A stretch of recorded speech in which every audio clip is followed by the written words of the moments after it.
이화영 전 경기도 부지사 변호인으로 활동하고 있는 김현철 변호사와 함께 이 대북 송금 사건에 대한 실체를 파헤쳐보는 시간을 갖도록 하겠습니다.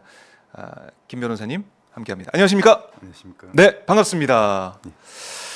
자, 저는 이 이화영 전 부지사 1심 판결 있던 날, 선고 있던 날, 그때 판결 이후에 기자들과의 문담을 했어요.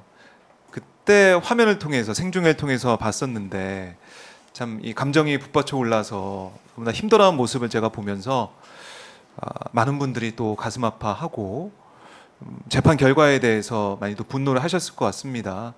그 김 변호사의 모습을 보고도 많은 분들이 여러 가지 생각하셨을 것 같은데 이화영 전 부지사 변호를 언제부터 담당하셨는지 궁금하네요.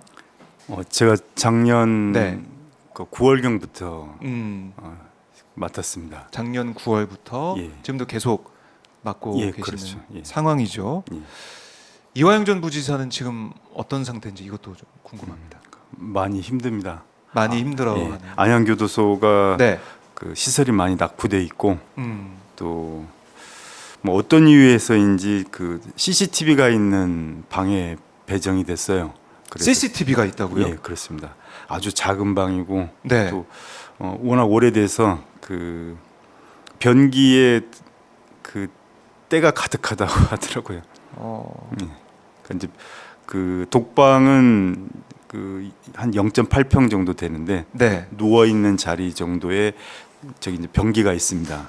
바로 보이는 자리에. 네. 예, 그런데 너무 오래돼 가지고 그 누런 때가 있어서 처음 갔을 때 네. 이제 그걸 막 벗기려고 했는데 벗겨지지 않아. 그 정도로. 예, 그리고 냉방 시절 이런 것도 그러면 전혀 없습니다. 전혀 안 돼 있고. 예. 그래서 변호인 접견을 제가 가면 네. 너무나 행복해할 정도로 변호인 접견실은 이제 에어컨 시설 돼 있습니다. 예, 그렇죠. 예. 그 정도의 시설은 전 사동에 설치를 해도 무방할 것 같은데 네. 사실은 많이 안타깝습니다. 예, 수감 생활을 하면서 많이 고통을 받고 있다라고 하신 건데 이 쌍방울 이른바 이제 쌍방울 대북 송금 사건 본격적으로 살펴보기 전에 한마디로 이 사건의 핵심 이건 뭐라고 보십니까, 변호사님은? 쌍방울 대북 송금 사건은 진실입니다. 그렇지만 네. 이화영과 이재명의 대북 송금은 거짓입니다. 결국 검찰이 이화영을 매개로 해서 네. 이재명을 제거하기 위한 정치적 시도고 이것은 단지 이재명이 제거되는 것으로 끝나지 않을 것이고 다음 또 야권의 대권 주자를 향해서 또다시 이런 수사와 판결이 이어질 것이라고 생각합니다. 네. 이게 정말 말씀하신 그 의미를 평가를 핵심을 들어보니까 중요한 사건이다. 이 결과가 어떻게 나오냐에 따라서 특히 전체 민주 진보 진영에도 영향을 줄 수 있는 그런 사건이다. 이렇게 보시는 거군요. 예, 그렇습니다. 그래서 이 사건의 실체를 밝히기 위해서 이번에 책을 쓰셨어요. 예. 지금 가지고 나오셨는데 저도 지금 읽고 있는 상황입니다. 나는 고발한다. 이화영 대북송금 조작 사건의 실체. 제가 화면에도 지금 띄워드렸는데 보니까 벌써 이제 4세를 찍었다고 하고 오늘 보니까 교보문고 정치사회 분야 7위 베스트셀러에도 올라와 있습니다. 그만큼 이렇게 많은 분들이 관심을 가지고 있는 것은 이 사건의 실체가 뭔지 너무 궁금해하고 있다라는 것 같은데 나는 고발한다라는 이 책을 내게 된 계기 왜 나는 이 책을 쓸 수밖에 없었는지 이게 좀 궁금합니다. 예. 나는 고발한다라는 그 이 문구는 사실은 이제 그 이미 이전에 그 에밀 졸라가 사용했던 문장입니다. 드레피스 사건이라는 그 어떤 유대인이 네. 그 프랑스 군부에 의해서 조작된 사건에 그 희생되었던 사건이고 당시 에밀 졸라가 이 실체를 밝히는 와중에서 네. 나는 고발한다라는 그 보고문을 제시했었고 제가 에밀 졸라의 그런 심정을 가지고 이 사건에 임했다는 그 뜻을 담기 위해서 제목을 넣습니다. 실제로 이 사건 말고도 많은 경우에 검찰의 부당한 수사 그리고 법원의 잘못된 판결에 의해서 희생당하는 사람들이 많습니다. 그런데 이런 독단이 가능한 것은 그 사건에 대해서 대부분의 사람들이 무관심하기 때문입니다. 예. 어떤 사람들은 시민들이 그것을 안다고 해서 뭐가 달라지느냐라고 비관적으로 전망하기도 합니다. 하지만 많은 사람들이 어떤 사건의 실체에 대해서 알게 된다는 것은 아주 큰 의미를 갖습니다. 함부로 자신의 권한을 남용했던 권력자들이 더 이상의 억지를 부리지 않게 만들 수 있는 그런 제동을 걸 수 있는 네. 브레이크가 되기 때문입니다. 그래서 이 사건의 실체를 좀 더 많이 알려야 된다는 생각에서 이 책을 쓰게 됐습니다. 네.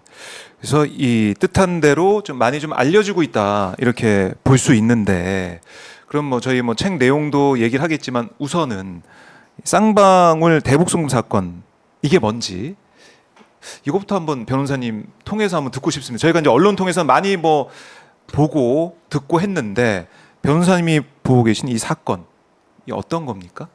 쌍방울 그룹이 2019년 5월 12일에 북한의 조선 아태위 그리고 민경련이라는 단체와 계약을 체결합니다. 네. 그 계약의 내용은 대단히 어마어마합니다.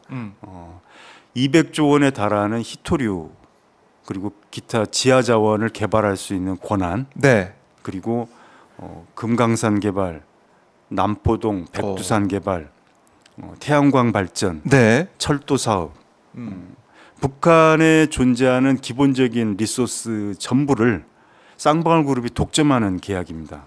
그래요. 예. 그런데 그 대금이 1억 불이에요. 1억 불 사실 큰 돈인데 네. 사실 따지면 허무맹랑한 액수입니다. 왜냐하면 예전 현대 아산이 금광산 개발로 체결했던 그 대금이 2,500만 불이에요.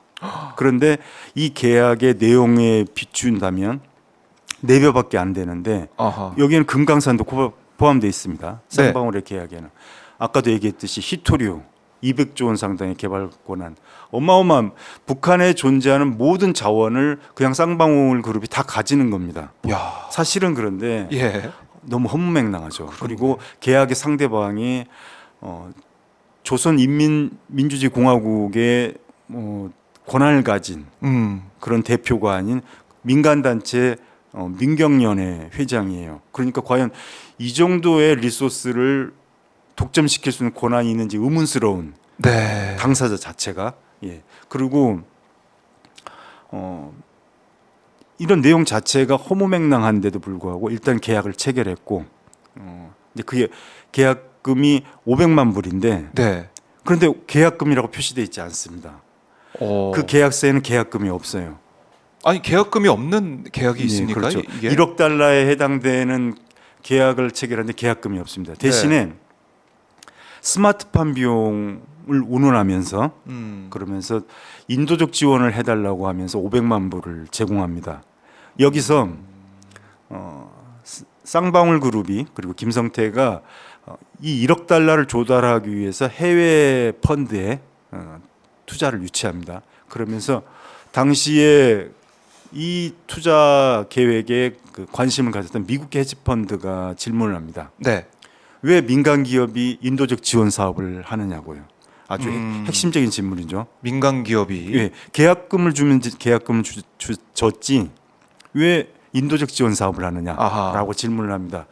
그래서 경기도와 같이 사업을 하고 있다라고 말을 하고 경기도와 함께 하는데 네.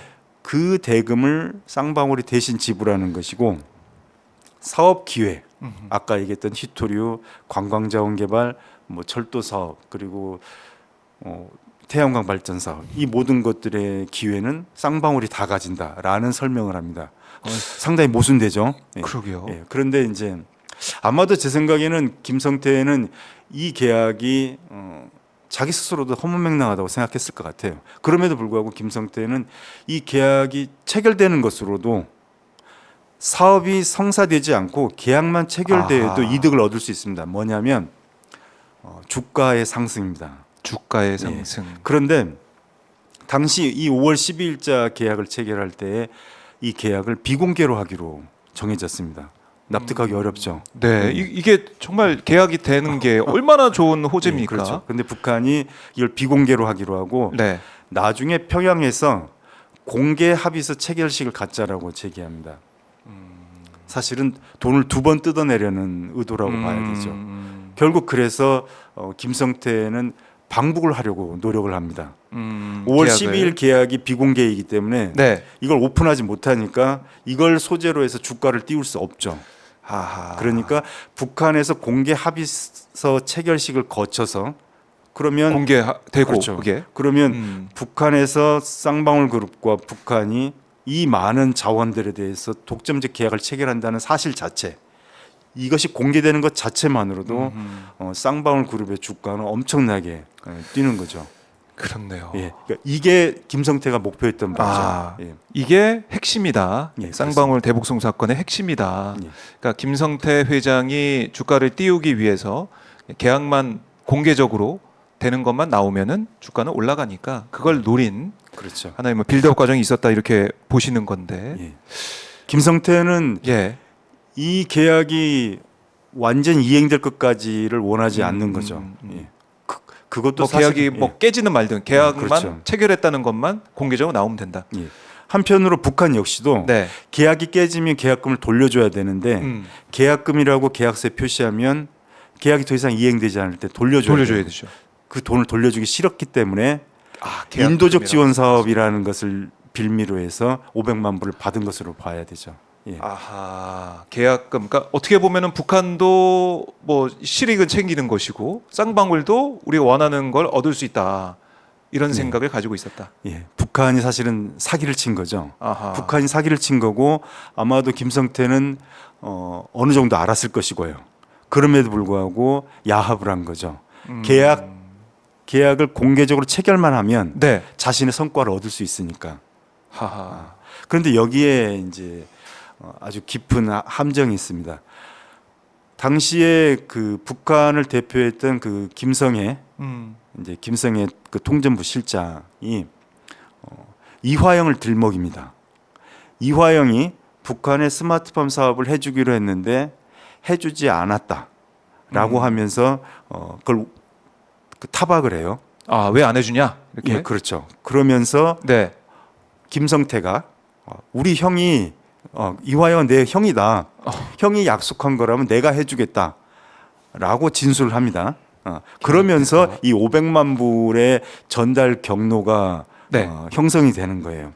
그런데 사실 검찰의 공소장 그리고 1심 판결이 인정한 범죄 사실에 의하면 김성애가 이화영에게 500만 불 요구했다라고 되어 있지만 사실은 김성애가 이화영을 만난 사실이 없고 그 와중에 만난 사실이 없고 네. 500만 불 요구하지도 않았습니다. 이게 트릭이죠. 북한은 아까도 얘기했던 것처럼 계약금으로 500만 불을 정하고 싶지 않았기 때문에 이화영을 들먹이고 그러면서 김성태도 그 사실을 알면서 자기가 대신 내겠다라고 표현하면서 사실은 계약금임에도 불구하고 인도적 지원 사업이라고 표현한 것입니다. 이러한 내용을 가지고 김성태는 자신의 임직원들에게 이 사업은 경기도와 함께한다. 경기도가 지불해야 될 쌍방 그 스마트팜 비용을 네. 쌍방울이 대신 지불한 것이다라는 포장을 합니다. 하하. 예. 그렇기 때문에 이 사건 초기에 쌍방울의 임직원들이 이 진술을 그대로 합니다. 당시에 김성태한테 들었던 말이기 때문에. 경기도는 함께하는 것이다. 그렇죠. 네. 이제 여기에서 이제 이화영 부지사가 공경에 처하는 거죠. 아하. 결국 이러한 프레임을 북한이 만든 거죠. 예. 아, 그렇네. 그러니까 북한이 계약금이라는 것을 이름을 명목으로 안 쓰기 위해서 예, 여러 그렇죠. 가지 인도적 지원 사업 그 얘기를 하다가 결국에는 이화영 전 부지사 얘기를 하면서 그렇죠. 왜 안 하냐 지원한다고 했는데 왜 안 하냐 이렇게 얘기한 걸 또 김성태 전 회장이 딱 가로채고 낚아채 가지고 우리가 대신 내줄게 경기도는 우리가 함께한다 이런 프레임을 만들었다라는 주장이시네요. 2018년 10월에 두 번 이화영 부지사가 방북을 합니다. 네. 그때 이화영 부지사가 단독으로 간 게 아니고 뭐 이광재 전 의원도 있고 또 뭐 그 세종시 부시장, 부산시 부시장 이제 여러 명이 있습니다. 네. 그 당시에 이제 스마트팜 사업을 제안하는데 이 스마트팜 사업 제안이 이화영 부지사가 만든 사업이 아니에요. 이미 그러니까 남경필 지사 시절부터 준비되었던 사업입니다. 아. 왜냐하면 그 시기가 이재명 도지사가 도지사로 당선되고 나서 3달밖에 안 된 시점이에요. 7월 2018년. 달에 당선이 되고 네. 7, 8, 9 3달이 지나고 10월 달에 방북을 한 거니까 그 이전부터 경기도에서 준비했던 사업을 제안한 거죠. 그런데 한 달 만에 11월 달에 왜 사업이 진행되지 않느냐라고 김성애가 비판을 하면서 돈으로 달라고 그랬다는 거예요. 너무나 말이 안 되는 거죠. 아, 사업을 하면 되는데 사업하기로 한 걸 돈으로 달라. 예, 그렇죠. 그리고 사업을 제안하고 공식적으로 합의서도 체결되지 않은 상태예요. 그 합의서는 2019년 1월 17일에 본격적으로 체결이 됩니다. 그런데 합의서도 체결되지 않은 한 달 만에 왜 사업이 진행되지 않느냐? 이화영이 나한테 이런 제안을 해서 내가 김정은 위원장에게 네. 보고 있다. 제안을 했고 황해도 금속농장에 돌격대가 2,000명이 준비가 됐는데 경기도가 아무런 진척이 없어서 내가 공경에 처했다라는 말을 합니다. 김성애가. 네. 이런 내용이 국정원 문건에 있습니다. 여기까지만 보면 마치 이화영이 책임이 있는 것처럼 보이죠. 그렇지만 이화영이 제안했던 그 사업은 그 이화영의 단독의 사업이 아닌 이미 남경필 지사 시절부터 준비되었던 경기도의 사업이고, 사업이었다. 그렇죠. 네. 그걸 제안했던 것이고 아직 합의서도 체결되지 않았고 또 당시에는 2019년 2월 달에 예정되어 있던 북한과 미국의 그 하노이 회담이 예정돼 있었고 하노이 회담이 성사되면 유엔과 미국이 북한에게 걸었던 제재가 풀리는 것은 어느 정도 기정사실이었고 당시에는 그 하노이 회담의 결과에 맞추어서 대북 사업을 진행할 계획을 가졌던 것입니다. 네. 한 달 만에 그걸 진행하는 게 아니고요. 그리고 그걸 돈으로 준다는 것은 상상할 수도 없고요. 그렇네요. 예, 결국은 북한이 설정한 시나리오였던 거죠. 네. 북한은 그 해당 사업부가 자기들 사업비를 직접 조달한다는 겁니다.